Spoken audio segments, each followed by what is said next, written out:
Di penghujung akhir tahun 2024 lalu, ada sepasang suami istri yang diamankan oleh tim kepolisian Pasuruan dengan dugaan KDRT yang mereka lakukan kepada buah hati mereka yang baru genap berusia 7 tahun dengan alasan yang sangat sepele, yaitu karena sering minta uang jajan. Bagaimana kisahnya dan apa yang mereka perbuat kepada sang anak? Ikuti video ini sampai akhir ya sobat. Assalamualaikum warahmatullahi wabarakatuh. Hai sobat Mbak Tiwul, apa kabar semuanya? Semoga dalam keadaan sehat dan baik-baik saja serta dilancarkan segala urusannya hari ini ya. Terima kasih sudah mampir di video ini, tolong dibantu like dan subscribe-nya.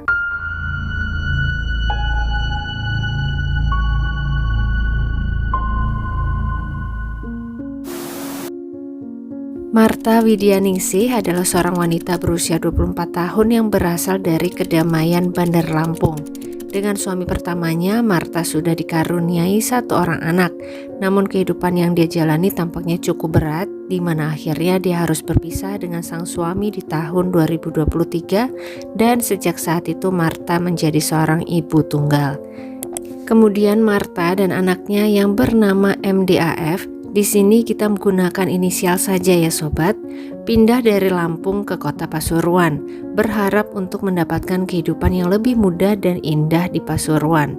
Namun sepertinya harapan Marta tersebut belum bisa terwujud. Marta harus membanting tulang untuk memenuhi kebutuhannya dan sang anak dengan menjadi seorang pengamen yang menjajakan suaranya di jalan-jalan. Namun di sana jugalah akhirnya Marta bertemu dengan cintanya yang kedua, seorang pemuda asli kecamatan Pukul Kidul, kota Pasuruan yang bernama Syahrul Abidin. Usianya lebih muda 5 tahun dari Marta. Walau begitu, hati Marta kemudian jatuh kepada pemuda bernama Syahrul tersebut. Mereka berdua pun akhirnya menikah di sekitar bulan Mei 2024. Setelah menikah, Syahrul yang masih berusia 19 tahun ini pun memulai hidup barunya dengan sang istri dan juga anak sambungnya di sebuah rumah indekos yang ada di kompleks Pasar Bangil, Kelurahan Kidul Dalem, Kabupaten Pasuruan. Kehidupan setelah menikah belum juga membaik ternyata sobat, masih jauh dari apa yang dibayangkan oleh Marta. Masalah ekonomi bertubi-tubi menerpa kehidupan rumah tangga mereka. Keduanya menekuni profesi sebagai pengamen yang bertugas di jalan-jalan sekitar Bangil.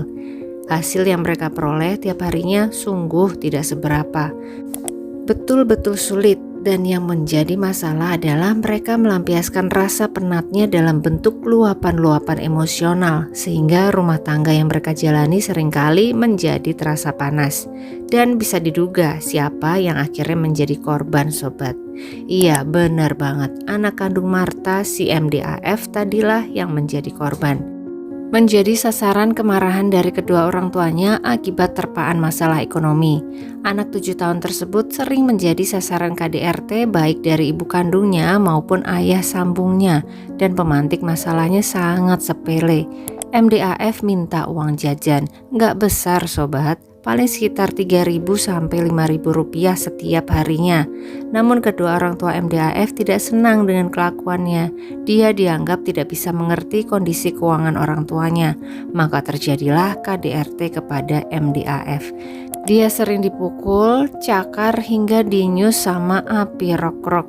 Tubuhnya pun penuh dengan bekas serangan benda-benda tumpul. Sebenarnya perlakuan KDRT ini sudah MDAF alami sejak 2 tahun lalu yang dilakukan oleh Marta, ibu kandungnya, di mana saat itu dirinya masih berusia 5 tahun dan duduk di bangku taman kanak-kanak. Setelah menikah dengan Syahrul, KDRT yang dialami menjadi lebih intens. Syahrul, sang ayah sambung, bukannya membuat perilaku sang ibu menjadi lebih lembut, tapi malah ikut membantu ketika sang ibu melakukan suatu tindakan kepadanya. Tubuh kecil MDAF pun kemudian menjadi semakin lemah. Sampai pada suatu hari, yaitu Jumat tanggal 27 Desember 2024, MDAF mengeluhkan rasa sakit di dadanya setelah menerima KDRT dari ayah dan ibunya. Namun kali ini sakit yang dialami oleh MDAF beda dengan rasa-rasa sakit sebelumnya. Dada dan sekujur tubuhnya terasa sangat sakit. Kemudian MDAF pun menjadi sangat lemas dan hampir tidak sadarkan diri.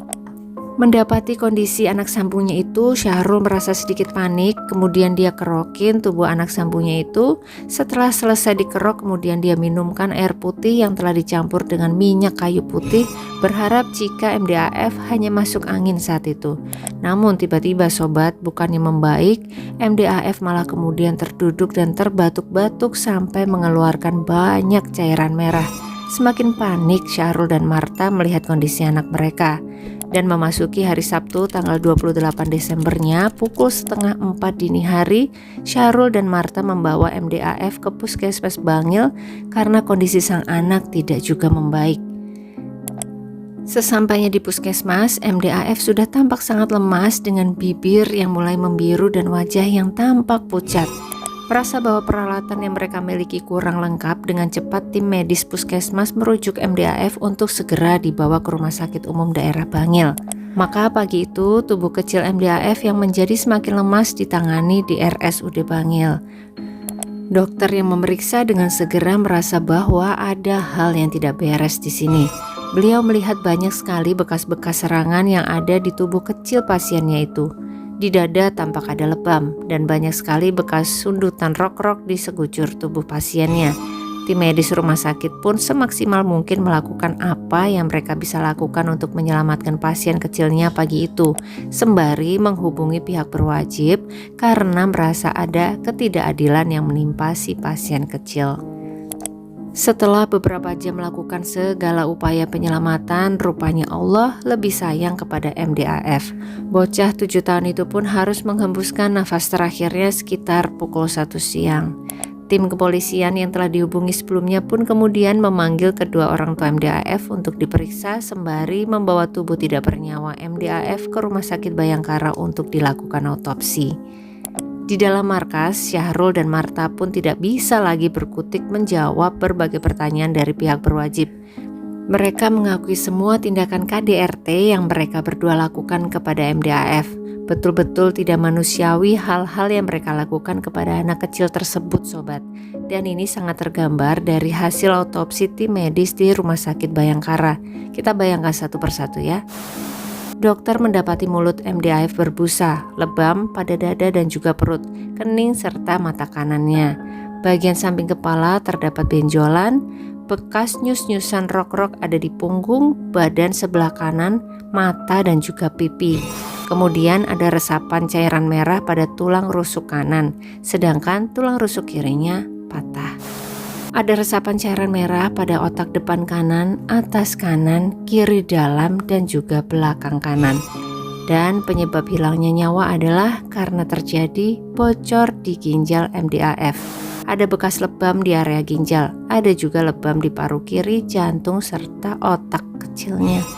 Ya Allah adek, gak bisa ngebayangin rasa pedih yang kamu tahan di balik tubuh kecilmu itu. Dan ini adalah hasil dari KDRT yang bertahun-tahun diterima oleh tubuh kecil MDAF. Alasan Syahrul dan Marta pun semakin membuat tim kepolisian gemas. Mereka tidak senang karena MDAF minta uang jajan setiap hari. Kadang 3.000, kadang 5.000. Ya Allah. Atas tindakannya ini Syahrul dan Marta pun harus menikmati dinginnya lantai penjara dan dijerat dengan pasal berlapis dengan masa hukuman maksimal 15 tahun dan atau denda 3 miliar rupiah. Semoga saja majelis hakim nanti menjatuhi hukuman yang seadil-adilnya ya sobat ya. Dan saat ini tubuh kecil MDAF sudah dibawa ke Bandar Lampung untuk dibaringkan ke tempat peristirahatan terakhirnya. Pak Tiwul yakin banget saat ini MDAF sudah bisa bermain dengan ceria, dengan bahagia di taman surganya Allah. Dan yang pasti tidak ada lagi rasa sakit di tubuh kecilmu itu ya nak. Allah lebih sayang sama kamu malaikat kecil. Demikian kisah kasus kita kali ini ya sobat. Sebenarnya sangat bisa dipahami ya betapa berat hidup yang dijalani oleh Syahrul dan juga Marta di tengah kondisi perekonomian saat ini. Namun tidak juga bisa menjadi pembenaran atas apa yang mereka lakukan kepada MDAF. Tidak adil bagi anak sekecil itu. Jangan lupa tulis pendapat sobat semua di kolom komentar ya. Mbak Tivul tunggu. Terima kasih untuk semua yang mengikuti sampai akhir. Jangan lupa like-nya kalau suka sama video ini, tapi kalau kurang suka atau kurang berkenan, boleh di skip saja ya sobat. Sampai ketemu lagi di video-video selanjutnya dan selamat beraktivitas kembali. Wassalamualaikum warahmatullahi wabarakatuh.